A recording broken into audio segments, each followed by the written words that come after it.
دیکھیے یہ جو مغربی تہذیب ہے یہ آج سے کوئی 300 برس قبل جو ہے یورپ میں شروع ہوئی.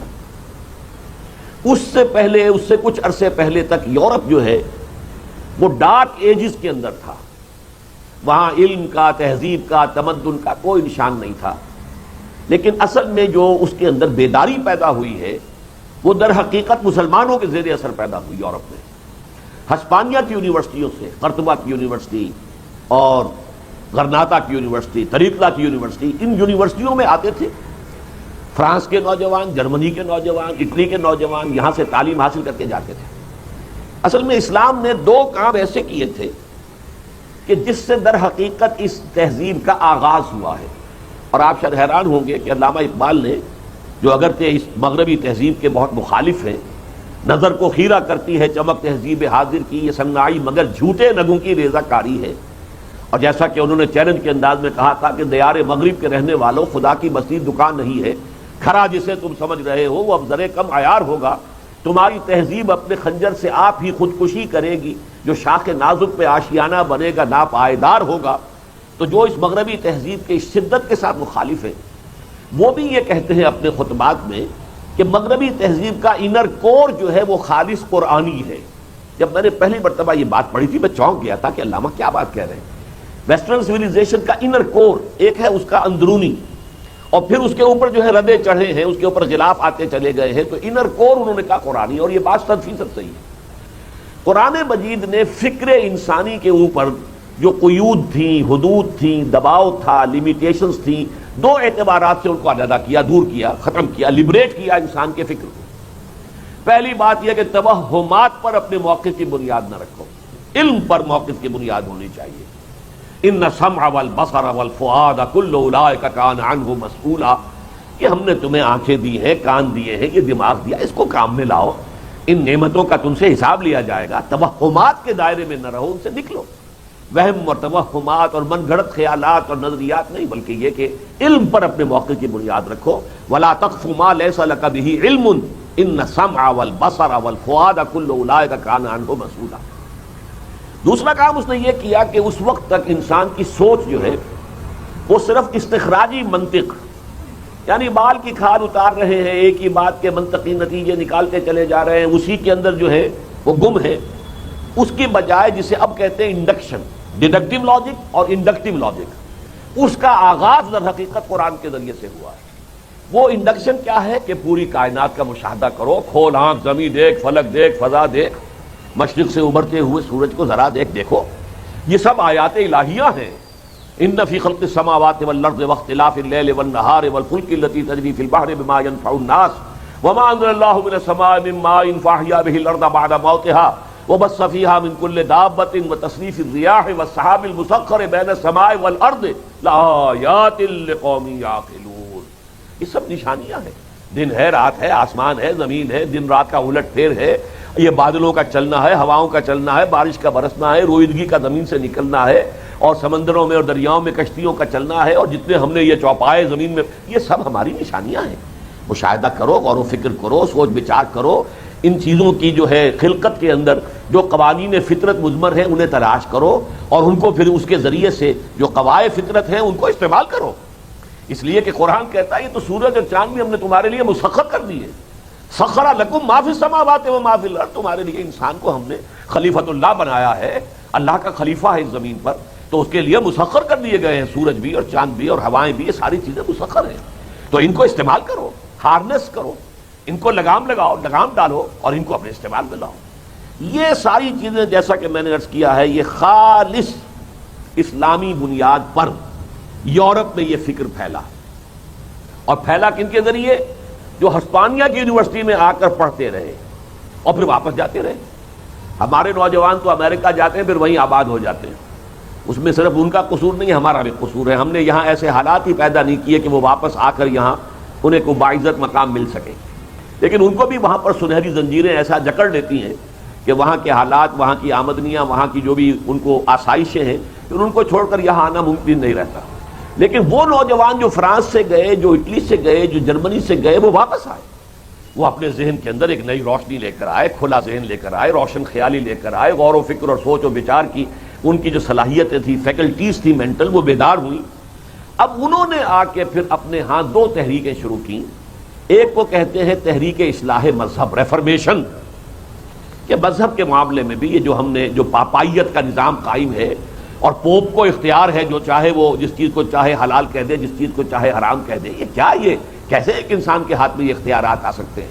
ہر انسان کو حق ہونا چاہیے کہ وہ بائبل پڑھے اور خود جو ہے علم حاصل کرے. اس سے ان کے ہاں ایک نیا مذہب پیدا ہوا اور جس کا نام پروٹیسٹنٹس ہے.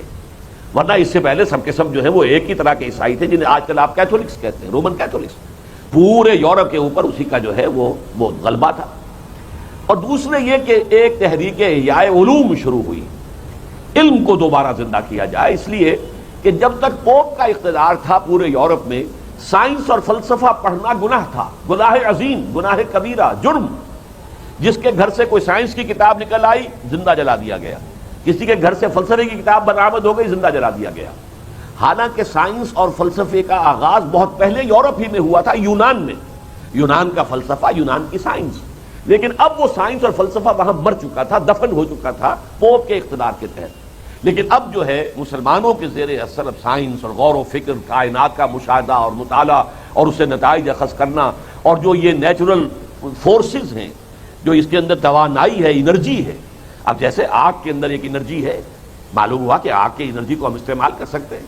کسی شخص نے دیکھا کہ چولہے کے اوپر ہانڈی چڑھی ہوئی ہے اور اس کا ڈھکنا جو ہے وہ بج رہا ہے، اٹھ رہا ہے. کیوں اٹھ رہا ہے؟ کس نے اس کو اٹھایا؟ قانون تو یہ تھا کہ جب تک کوئی طاقت جو ہے باہر سے آ کر اس پر عمل نہ کرے، کوئی شے جنبش نہیں کرتی. تو کیا چیز جنبش کرا رہی ہے؟ اس کو معلوم ہوا کہ اسٹیم، یہ جو بھاپ ہے اس میں طاقت ہے، وہ اس کو اٹھا رہی ہے. تو آپ نے اسٹیم انجن ایجاد کر لیا. اور یہ اس طریقے سے یہ جو روشنی وہاں پھیلی، تو دو چیزیں، ایک تحریک احیاء مذہب ریفرمیشن اور ایک تحریک احیاء العلوم رینیسنس، یہ دونوں جو ہیں مسلمانوں کے زیر اثر وہاں پر یہ رجحانات پیدا ہوئے. البتہ اب یہاں دو باتیں ایڈ کیجیے. دو عوامل کی وجہ سے ان میں انتہا پسندی آ گئی. دو دباؤ پہلے تھے وہاں یورپ میں. بادشاہت کا نظام، ڈیوائن رائٹس آف کنگز، بادشاہوں کے اختیارات اور حقوق وہ تو خدائی ہوتے ہیں. جیسے ہمارے ہاں ذل سبحانی، وہ جو اللہ کا اصل میں بادشاہ جو ہوتا ہے، ذل اللہ ہوتا ہے، زمین پر اللہ کا سایہ ہوتا ہے، ذل سبحانی ہے. اسی طریقے کا معاملہ ڈیوائن رائٹس آف کنگز. دوسری طرف یہ کہ ڈیوائن اتھارٹی آف کلرجی، کہ پوپ اور اس کے جو نائبین ہیں جس چیز کو حلال کہہ دیں وہ حلال ہے، جس کو حرام کر دیں حرام. اس لیے کہ اصل شریعت جو ہے وہ سینٹ پال نے ختم کر دی تھی. شریعت موسوی حضرت مسیح کہہ کر گئے تھے کہ تم پر یہ لاگو رہے گی، نافذ رہے گی، عائد رہے گی. Don't think I have come to destroy law, Mosaic law, حضرت موسیٰ کی شریعت تمہیں بھی پابندی کرنی ہوگی. سینٹ پال نے ختم کر دیا. لہذا جو خلا تھا اب وہ بائی ڈیکریز، جو پوپ جو بھی حکم دے دے گا بس وہ حلال حرام کا طے ہو جائے گا. اسی وجہ سے قرآن نے کہا ہے کہ اتخذوا احبارهم ورهبانهم اربابا من دون اللہ، اس لیے کہ حلت اور حرمت کا اختیار صرف اللہ کے پاس ہے. جس چیز کو وہ حلال کرے، جس چیز کو چاہے حرام کرے، یہ کسی اور انسان کے پاس نہیں. تو یہ دونوں جو تشدد تھے، دوسرے یہ کہ پوپ صاحب جس کا چاہیں گناہ معاف کر دیں، یا پوپ کے نائبین بھی معاف کر دیں. جائیے پادری صاحب کے سامنے کنفیس کر لیجئے کہ مجھ یہ بدکاری ہو گئی ہے، میں نے زنا کیا ہے، میں آپ کے سامنے کنفیس کر رہا ہوں، میں نے اعتراف کر لیا ہے. ساتھ ہی کوئی تھوڑی سی جو ہے کوئی نذرانہ بھی پیش کر دیجئے، وہ آپ کو معافی نامہ لکھ دے گا کہ یہ گناہ جو ہے آپ کے کھاتے میں درج ہوگا ہی نہیں. یعنی جس کے بارے میں قرآن کہتا ہے وَمَن يَغْفِرُ الذُّنُوبَ إِلَّا اللَّهُ، اللہ کے سوا کون ہے جسے کہ گناہ بخشنے کا اختیار حاصل ہو. تو وہ خدائی اختیار جو ہے شریعت بنانے کا، تحلیل و تحریم کا، وہ بھی پوپ کے پاس، اور یہ کہ گناہ بخشنے کا جو اختیار ہے وہ بھی پوپ اور اس کے نائبین کے پاس. تو یہ جو دباؤ تھا اور سائنس اور فلسفے کے اوپر جس طرح کی قدغنیں تھیں، اب جب وہ کھلنا شروع ہوا ہے تو شہزور اپنے زور میں گرتا ہے مثل برق. وہ انتہا کو نکل گئے. وہ انتہا کا پھر میں آپ کے سامنے بعد میں تذکرہ کروں گا. ایک عامل ذہن میں یہ رکھیے کہ جو دباؤ تھا اس کے رد عمل میں وہ دوسری انتہا پر چلے گئے بجائے اس کے کہ کسی معتدل جگہ پر کھڑے ہوتے. ایک اور فیکٹر جو ہے جس کو کہ آج ہمیں اچھی طرح سمجھ لینا چاہیے، اس لیے کہ یہ معاملہ اب اپنی آخری سرحدوں کو پہنچا ہوا ہے جس کا ہمیں اندازہ نہیں ہے. اصل میں ایک اور فیکٹر ایسا ہوا کہ جس کی وجہ سے جان بوجھ کر سازشی انداز میں یہ جو علم اور روشنی کا جو دریا بہہ رہا تھا ہسپانیہ کی یونیورسٹیوں سے، اور وہ جا رہا تھا یہ فرانس اور اٹلی اور جرمنی کی طرف، تو اس کون سیاہی گھول رہا ہے وقت کے بہتے دریا میں. تو یہ جو بہاؤ تھا اس میں کوئی سیاہی گھولی ہے ایک سازشی عنصر نے. وہ سازشی عنصر ہے یہود کا کہ جنہوں نے عیسائیوں سے اپنا انتقام لینے کے لیے اس تحریک کے اندر ایسی چیزیں شامل کر دی کہ جس کے ذریعے سے پھر انہیں کچھ سالوں میں کچھ صدیوں میں اس طرح کا مقام حاصل ہو گیا کہ پورا عیسائی عالم جو ہے عالم عیسائیت وہ اس وقت ان کے شکنجے میں ہے۔ یہ سازشی گروہ ہے یہود کا۔ یہودیوں نے جب حضرت مسیح کو اپنے بس پڑتے سولی پر چڑھا دیا کہ اللہ نے بچایا، اللہ نے اٹھایا آسمان پر، وہ علیحدہ مسئلہ ہے، انہوں نے تو بہرحال اپنے بس پڑتے انہیں سولی پر چڑھا دیا، تو گویا کہ اسی وقت سے وہ اللہ تعالیٰ کی طرف سے لعنت کے اور عذاب کے مستحق ہو گئے۔ لیکن پھر انہوں نے حضور کا بھی انکار کیا۔ حضور کی آمد پر صلی اللہ علیہ وسلم اللہ نے انہیں ایک موقع دیا تھا، عسیٰ ربکم ان یرحمکم وان عدتم عدنا وجعلنا جہنم للکافرین حصیرا، تمہارا پروردگار اب بھی تم پر رحم فرمانے کے لیے تیار ہے، اس کی رحمت جو ہے تم پر سایہ کرنے کے لیے اب بھی آمادہ ہے، بشرطے کہ اب تم ایمان لے آؤ۔ ان ھذا القرآن یہدی للتی ہی اقوم، اب محمد رسول اللہ پر اور اس قرآن پر ایمان لے آؤ تو پھر بھی ہماری رحمت کا سایہ تم پر ہو جائے گا۔ تو حضور کے بھی بدترین دشمن یہودی ہوئے۔ نتیجہ یہ ہوا کہ یہ اب اس وقت دنیا کے اندر مغضوب علیہم ملعون قوم ہے، مردود قوم ہے، اور اپنے اس رد عمل میں انہوں نے اب یوں سمجھیے کہ ایول فورس کی ایک شکل اختیار کر لی ہے۔ شیطان کے دنیا میں سب سے بڑے ایجنٹ جو ہیں وہ در حقیقت اجتماعی طور سے یہودی قوم ہے، شیطان کی اعلی کار۔ اب تاریخی اعتبار سے یہ دیکھیے کہ یہ عیسائی جو تھے یہ وہ لوگ تھے کہ جنہوں نے حضرت مسیح کو پہلے تو مانا نبی کی حیثیت سے، بعد میں خدا کا بیٹا ہی قرار دے دیا۔ یہودی جو انہوں نے کہا تھا نہیں یہ تو ویسے بھی ولد الحرام ہے، ولد الزنا ہے، معاذ اللہ ثم معاذ اللہ، نقل کفر کفر نہ باشد، اور اس کے جو معجزے ہیں یہ تو صرف جادو ہے، جادو جو ہے کفر ہے، لہذا یہ کافر ہو گیا، مرتد ہو گیا، واجب القتل ہے، سولی پر چڑھا دیا۔ تو یہ دشمنی شدید یہودیوں کے اور عیسائیوں کے درمیان میں پہلے دن سے ہوئی جانی تھی۔ ایک شخص کو وہ خدا کا بیٹا کہہ رہے ہیں، وہ کہہ رہے ہیں کہ وہ معاذ اللہ حرام زادہ ہے، اور یہ کہ وہ تو در حقیقت جادوگر ہے، واجب القتل ہے، مرتد ہے۔ تو ان کے درمیان تو دشمنی جو ہے وہ بالکل اصولی بات تھی۔ چنانچہ عیسائیوں پر جو حضرت مسیح کے پیروکار تھے تقریباً یوں سمجھیے کہ 300 برس تک بہت تشدد کیا یہودیوں نے بھی، اور رومی سلطنت جو تھی چونکہ وہ بھی بت پرست تھی، لہذا یہ موحدین تھے، حضرت عیسیٰ کے ماننے والے۔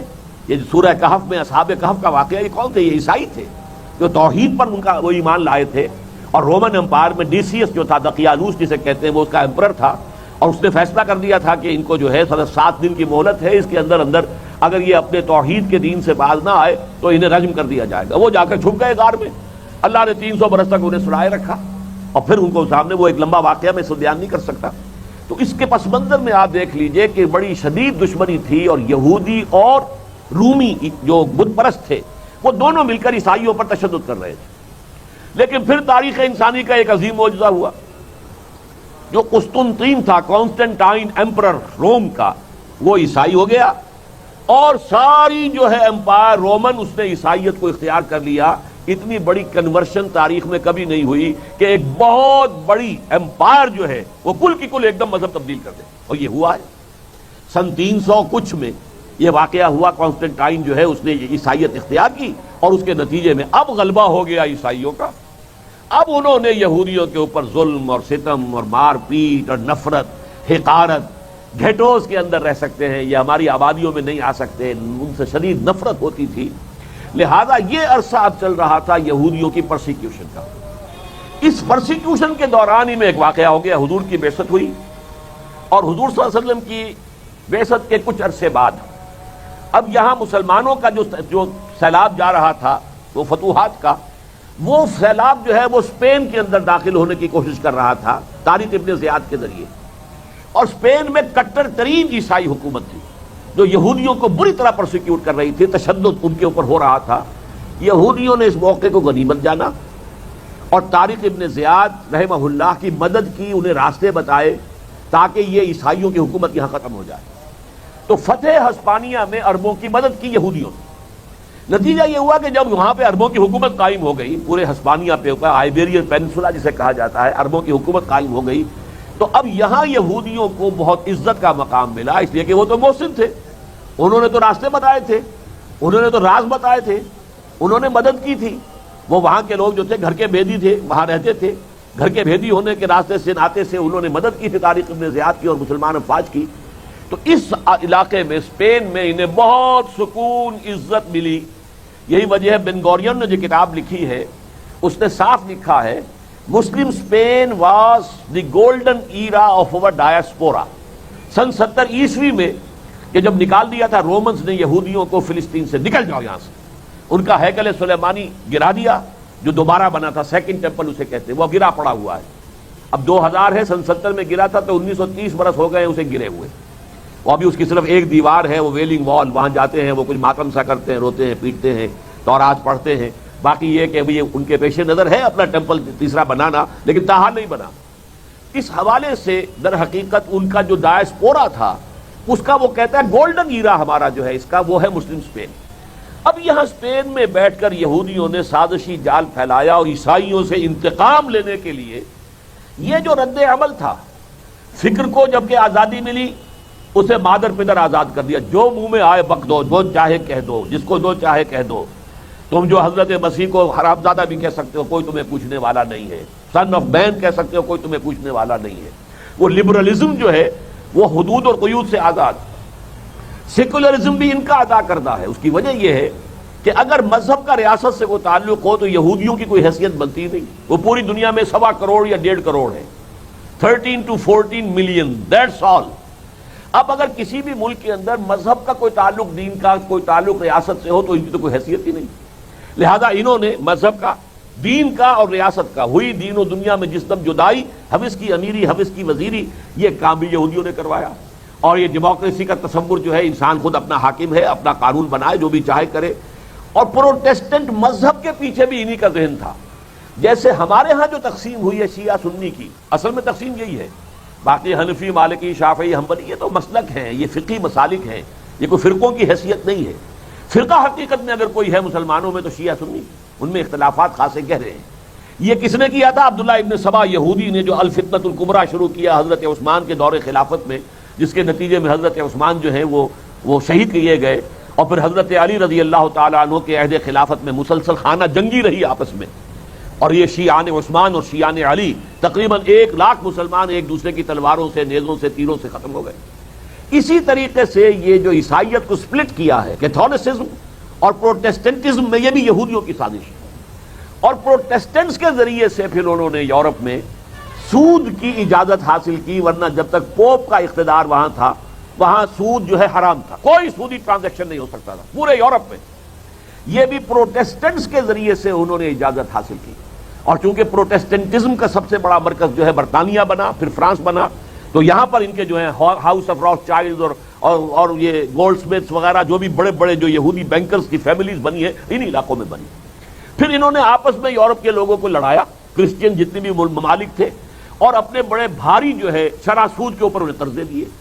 اور بینکنگ کا نظام پورا بنا کر، یہ بینکنگ کا نظام علامہ اقبال کے 2 اشعار میں آپ کو سنا دوں، یہ یہود کے ذہن کی ایجاد ہے، اور یہ اسی عرصے کے اندر یہ ایجاد ہوئی ہے، ورنہ پوری دنیا میں کہیں یہ بینکنگ کا نظام موجود نہیں تھا.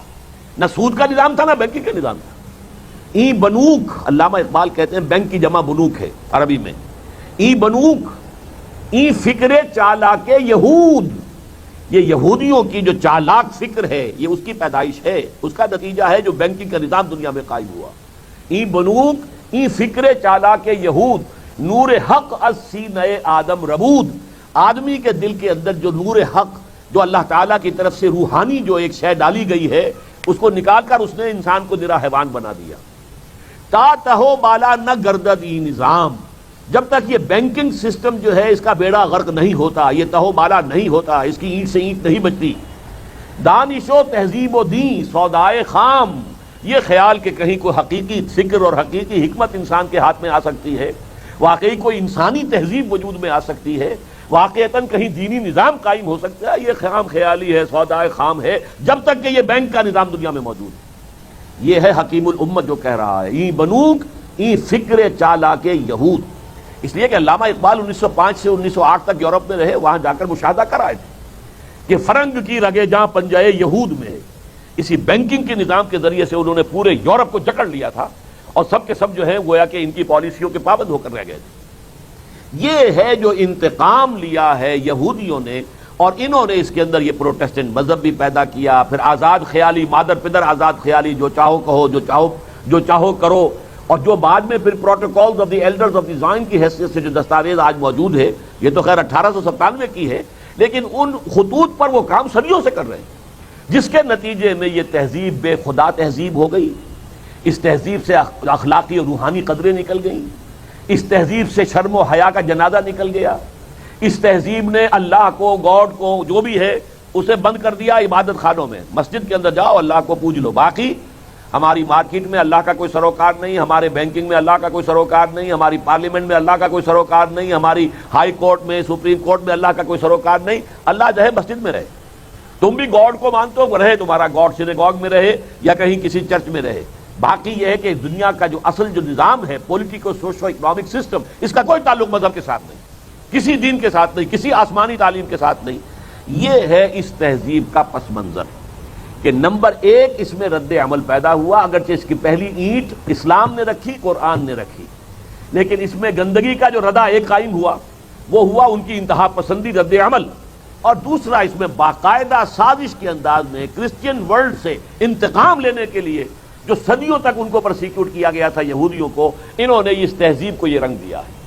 یہ ایک طرف بات آ گئی کہ مغربی تہذیب جو اس وقت گلوبل ہو چکی ہے، شروع ہوئی تھی یورپ میں، رینائسنس، ریفارمیشن، یہ تحریکیں یورپ میں شروع ہوئی، پھر اس کے نتیجے میں سائنس جو ہے اس کو عروج نصیب ہوا، یہ فطرت کی جو مخفی اور خابیدہ قوتیں ہیں انہیں انسان نے تلاش کیا، ان کو استعمال کرنا شروع کیا، یہ ہم نے بھاپ کی قوت ایجاد کر لی، اسے اسٹیم انجن بنا لیے، بجلی کا ایجاد ہو گئی اس سے، اور نہ معلوم اور کیا کچھ ہو گیا، اس کے بعد ایٹمک انرجی کی جو ہے ایجاد ہو گئی، اب کہاں سے کہاں انسان پہنچ چکا ہے۔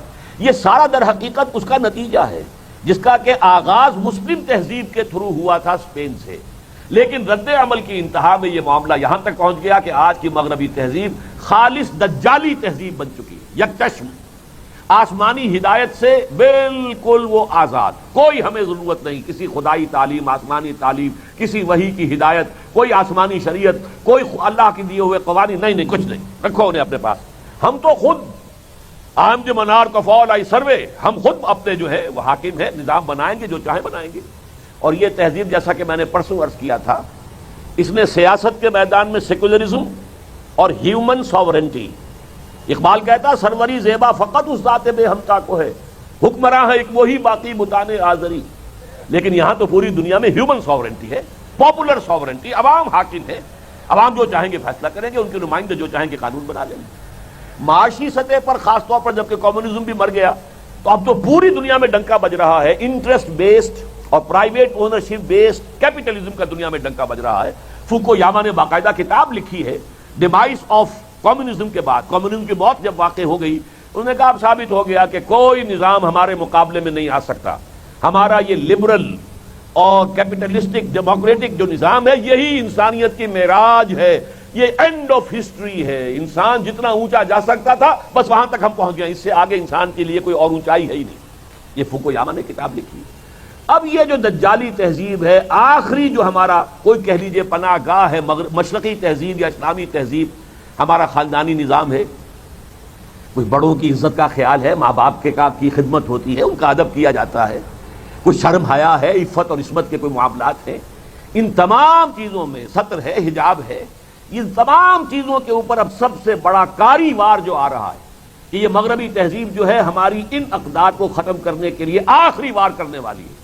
یہ پروسیس شروع ہو چکا کئی سال سے، پہلے قاہرہ کانفرنس ہوئی عورتوں کے حقوق کے نام پر، ہیومن رائٹس کے نام پر، عورتیں بالکل مساوی ہیں مردوں کے، لہذا اس میں جو ہے ان کو اپنا اختیار ہونا چاہیے، میں بتا چکا ہوں کہ اس کے بعد بیجنگ کانفرنس ہوئی، پھر اب بیجنگ پلس کانفرنس +5 کانفرنس ہونے والی ہے، اور اب ہو رہی ہے باقاعدہ یونائٹڈ نیشنز آرگنائزیشن کے تحت، اور وہ اسپیشل جنرل اسمبلی کا اسپیشل اجلاس ہو رہا ہے 5 جون سے لے کر 9 جون تک نیو یارک میں، اور یہ ہے ویمن 2000 اس کا عنوان ہے، اور بیجنگ +5 کہ 5 سال میں بیجنگ کانفرنس میں ہم نے جو کچھ طے کیا تھا اس کا جائزہ لے گا، کتنا کچھ عمل ہوا ہے، کیا کچھ ابھی اس میں کچھ مسلمان ممالک نے، ہماری بھی اس وقت کی وزیرہ عظمیٰ جو ہے ہماری بے نظیر صاحبہ گئی تھی وہاں پر بیجنگ میں، لیکن انہوں نے وہاں کچھ نہ کچھ کہا تھا کہ نہیں یہ ساری قدریں ہمارے ملک میں اس طور سے ابھی ہم اختیار نہیں کر سکتے، لیکن یہ کہ اب وہ کہتے ہیں کہ یہ جتنی بھی ریزرویشن بعض مسلمان ممالک نے کی تھی اب ہمیں سوچنا ہے کہ کیسے ان ریزرویشن کو ختم کریں، اور یہ کہ یہ اب معاملہ فرض کیجئے، میں نے چند ایک مثالیں بھی آپ کو دے دی تھی۔ نمبر 1، ہومو سیکسولیٹی کو ایک نارمل سیکسول اورینٹیشن سمجھا جائے، اس کے بارے میں ناک منہ نہ چڑھائی جائے، یہ نہ سمجھا جائے کہ برا کام ہے، جرم تو بہت دور کی بات ہے۔ بنظر استحقار بھی نہیں دیکھ سکتے آپ ہومو سیکسول کو۔ اگر دو مرد آپس میں جنسی خواہش پوری کریں اور دو عورتیں آپس میں جنسی خواہش پوری کریں تو یہ بھی ایک اورینٹیشن ہے، کسی کا مزاج کچھ اور ہے، کسی کا مزاج کچھ اور ہے، مزاجوں کا فرق ہوتا ہے، بس مزاجی فرق ہے، اس کے سوا کچھ نہیں۔ نمبر دو، ہومو سیکسول میرجز کو نارمل فیملی کا درجہ دیا جائے۔ جو بھی ایک خاندان کا ایک نظام ہوتا ہے کسی معاشرے کے اندر، تو دو مرد اگر آپس میں میاں بیوی کا حیثیت اختیار کریں تو اسے بھی ایک نیچرل اور اس کو بھی ایک پوری طرح جو رسپیکٹیبل فیملی کا درجہ دیا جائے۔ نمبر تین، پروسٹیٹیوشن کو، قہبہ گری کو، عصمت فروشی کو بھی ایک پیشہ جو ہے اور اس کی ڈگنیٹی ہو، کہ جیسے کوئی فیکٹری لیبرر ہے، کام کر رہا ہے، فیکٹری ورکر ہے، ایسے ہی یہ سیکسول ورکر ہے، بس اسے سیکسول ورکر کہیں گے۔ اس نے اپنا جو ذریعہ معاش بنایا ہے اس کو کہ وہ اپنی جنسی جو ہے جو بھی اس کے لذت حاصل کر لے، اس کو اپنی آمدنی کا ذریعہ بنایا ہے، لہذا اس پر بھی کوئی قدغن نہیں، اس کے اوپر کہیں کوئی نکیر نہیں، کسی درجے میں بھی اسے برا سمجھنے کا سوال نہیں ہے۔ ہیومن رائٹس، وہ بھی تو آخر ہیومن بینگ ہے، اس کا یہ حق ہے، اس کا اختیار ہے، وہ جس طریقے سے چاہے کمائے۔ پھر یہ کہ مرد اور عورت جو ہے اگر شوہر اور بیوی بن ہی جائیں، اول تو یہ کہ یہ فیملیز کے یہ نظام آ رہے ہیں، تو اس میں بھی یہ ہے کہ عورت کو اس کا پابند نہ سمجھا جائے کہ وہ گھریلو کام کرے، بلکہ یہ مانا جائے کہ اگر وہ گھریلو خانہ داری کا کام کرتی ہے تو اس پر ویج طلب کرے، اجرت طلب کرے شوہر سے، یہ اس کا حق ہے۔